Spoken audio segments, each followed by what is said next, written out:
Bonjour et bienvenue dans Décryptage, l'émission qui donne la parole aux experts de leur secteur. Emmanuel Théry, bonjour. Bonjour. Vous êtes président, cofondateur de DigitalKin et Sébastien Deschaux à vos côtés. Bonjour Sébastien. Bonjour. Directeur scientifique, cofondateur de DigitalKin. Vous êtes des spécialistes de la transformation numérique, ça c'est vraiment très vaste comme explication. Vous développez des solutions digitales. Vous voulez rendre l'intelligence artificielle accessible, compréhensible, palpable, réel dans la vie d'une entreprise. J'aime bien déjà, c'est un bon point de départ. Vous avez une plateforme qui s'appelle KinConnect. Oui. Alors c'est là, il va falloir commencer à l'expliquer. Vous allez permettre à des entreprises de déléguer des tâches à des employés IA. KinConnect va permettre à une entreprise de fabriquer, de créer, de recruter, de former, de manager un employé digital IA et il s'appelle un KIN. Exactement. Un proche en anglais. Bon, vous avez fait une belle levée de fonds, 400 000 € au mois de septembre. Qu'est-ce que c'est qu'un employé IA autonome? Ça n'est pas un être humain.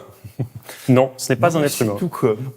Vous lui parlez par WhatsApp ou par Telegram, vous pouvez lui envoyer des mails. En fait, le principe, c'est qu'un kin, vous pouvez travailler avec comme un collègue qui est à distance. Vous pouvez l'imaginer habillé comme vous voulez, hein, mais il est à distance. Et Il est à distance et il est complètement virtuel. Complètement. Alors, le truc, c'est que souvent, on dit, oui, toutes ces technologies révolutionnaires, voilà, libérez-vous des trucs automatiques, rébarbatifs, à faible valeur ajoutée, comme ça, vous avez plus de temps pour vous. Vous, votre idée, c'est pas du tout d'avoir un sous-employé qui fait des trucs que personne ne veut faire, avec derrière l'idée du kin. Non, en fait, on veut pouvoir avoir des employés digitaux vraiment de confiance. Donc, c'est une responsabilité vraiment, parce que ça va être une lame de fond majeure qui va changer en profondeur la façon de travailler dans les entreprises. ChatGPT ne va pas faire à votre place les tâches que vous n'avez pas envie de faire. Si vous n'êtes pas devant l'écran en permanence, il ne se passe rien. Un kin, si. Donc c'est une responsabilité de le faire bien. Le faire bien, ça veut dire faire des employés de confiance.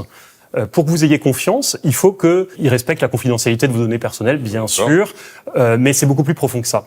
En réalité, vous voulez que cet employé de confiance, il traite les choses que vous lui avez demandé de traiter de la façon que vous voulez. Voir des choses très expertes. Voir des choses très expertes. C'est pour ça qu'il y a le côté formation du kin. C'est et ça. Vous serez aux côtés du dirigeant quand il faudra mettre dans la tête de ce kin l'extraordinaire expertise qu'il y a dans la tête d'un être humain. Exactement. C'est exactement ça. En fait, le dirigeant, vous connaissez probablement le problème, hein, mais tous les employés n'ont pas le même niveau de capacité. Il y en a qui réussissent mieux que d'autres. Oui, bon. L'idée, c'est de permettre au dirigeant de cloner, par exemple, son commercial qui a 80% de taux de réussite et de donner le même niveau de performance à tous ces autres commerciaux qui, eux, sont à 50, à 20 ou à 30%.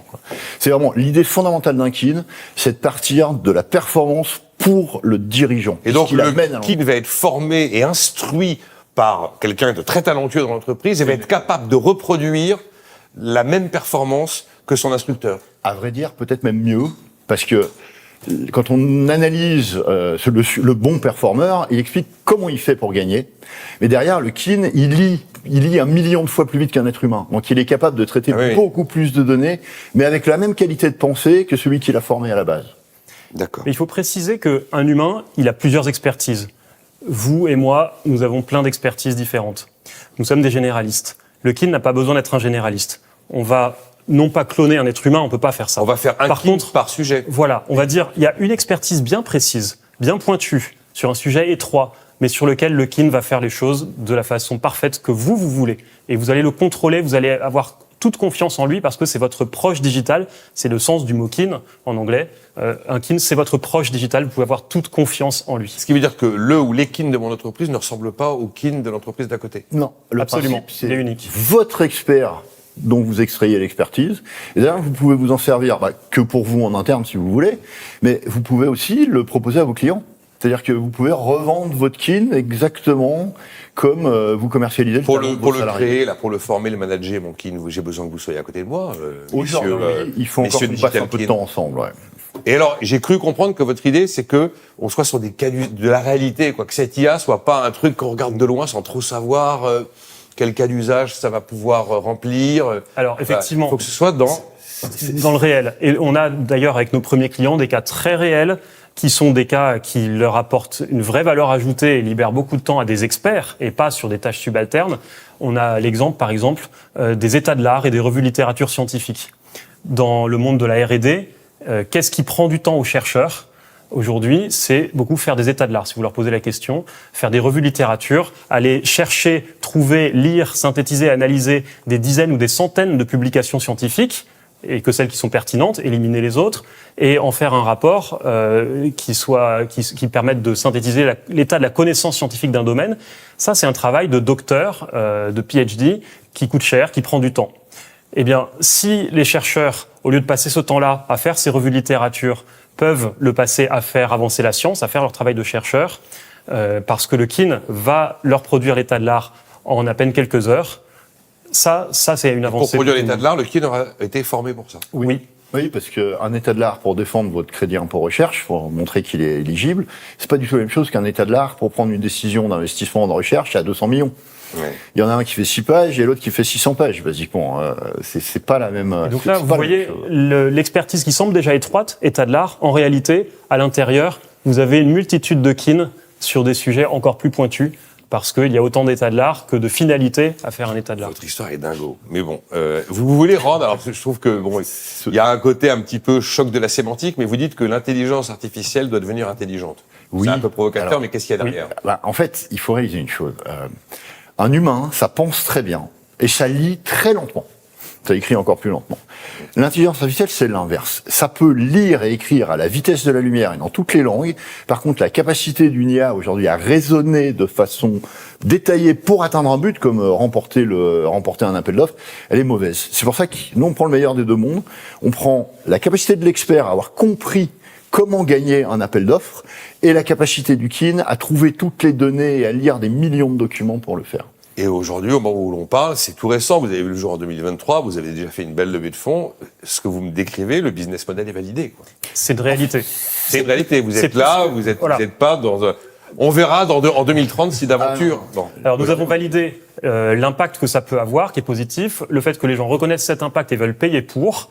Donc nous avons une liste de clients qui attendent. Il y a une liste d'attente très importante. Et nous avons validé que ça fonctionne, puisque nous faisons déjà à petite échelle. Nous sommes simplement en train de migrer vers une nouvelle solution qui nous permettra de le faire à plus grande échelle et de servir beaucoup plus de clients, ce qui sera le cas fin de cette année En tout cas, 2025. Emmanuel et Sébastien, vous avez la conviction que l'intelligence artificielle, c'est une lame de fond. Ah oui. Ceux qui vous disent, ouais, regardez, il y a un super effet de mode, il va y avoir une bulle d'enfer, et puis où sont les gains de productivité? C'est le paradoxe de Solon, on les voit pas. Alors, je peux vous donner peut-être 3 chiffres.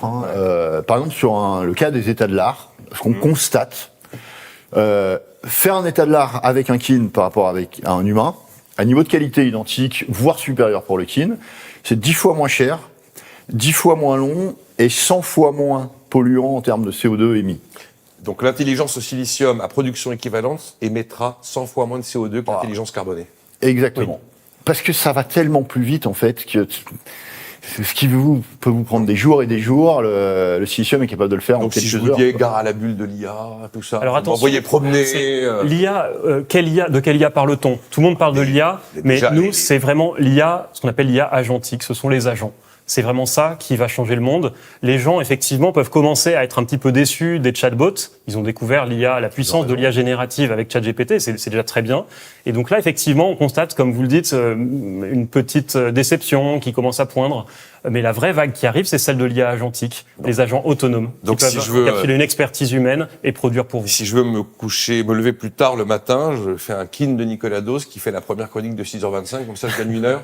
Alors, ce que vous pouvez gagner avec un kin, c'est le back-office. Toute la préparation, la réunion d'informations, trouver le bon angle pour présenter les choses, ça, vous pouvez le déléguer à un kin. Le principe, c'est que vous ayez plus de temps pour préparer la partie humaine. Bon. En fait, quels sont les points forts de l'humain face à l'IA ? Vous êtes incomparablement fort pour la relation humaine, pour comprendre qui vous avez en face de vous et pour en faire une émission intéressante. Ça, c'est quelque chose qu'il faut garder et il faut justement que les kins vous aident à faire ça en vous déchargeant de tout le reste. Vous savez, quand je commence une émission, je me dis toujours, est-ce qu'elle va être top ou moyenne, hein? On ne sait jamais à l'avance. Mais évidemment, je suis pas artificiel. Donc, bon, c'est délirant votre truc, c'est délirant, on doit s'arrêter là, mais j'adore l'histoire. Puis en plus, voilà, on y est dans la vraie life pour une fois. Merci infiniment à Emmanuel Théry, Sébastien Deschaux, tous les deux cofondateurs de Digital Kin. Merci beaucoup, Nicolas.